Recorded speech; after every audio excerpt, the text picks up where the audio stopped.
maliwanag, makulay at puno ng buhay ang buong Ayala Avenue ngayon na palapit na ang Pasko. It's beginning to look a lot like Christmas na talaga dahil sa mga Christmas decor. Naging inspirasyon ang Pampanga sa mga punong binalutan ng kapisyal at nagniningning ang mga bituin at Christmas trees. Kung dati sa Ayala lang makikita ang mga pailaw, ngayon umabot na rin ito sa ibang bahagi ng Makati gaya ng Jaime Velasquez Park at Legazpi Park. Nakakalat din ang mga ito sa South Avenue at Circuit sa Makati. Imbis na light show sa Ayala Triangle Garden, live performances ang mangyayari bawat linggo. Corina, ramdam na ramdam ang tema ngayong Pasko na Radiant Experiences in Makati dahil ito sa mga nakasabit na Christmas decor at ang mga tuloy-tuloy na performances na magaganap dito. Corina? So, Bea, anong oras makikita ang mga pailaw? Yan ba alas 5, alas 6 ng gabi-gabi?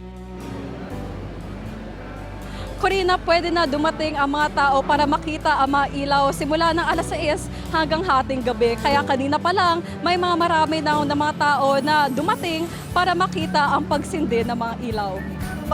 Ang mga bumibisita naman riyan, kumusta? Nanggagaling sa iba't ibang bahagi ng Metro Manila siguro.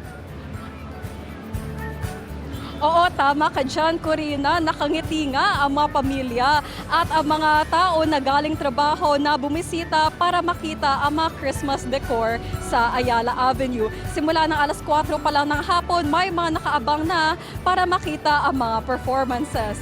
Corina? So, ang mga performances ay ibig mo sabihin parating nandyan si Martin Nievera, dyan ako didiretso.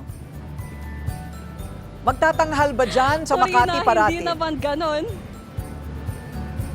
Oo, Corina, bongga nga ang magtatanghal dito dahil kasama ang UST Choral, ang Steps Ballet, ang theater group na Luminaries at ang Philippine Suzuki Youth Orchestra. Kanina pa nga sila na naghahanda para salubungin ang Pasko. Corina? Okay, maraming salamat, Bea de la Cruz, live nag-uulat mula Makati.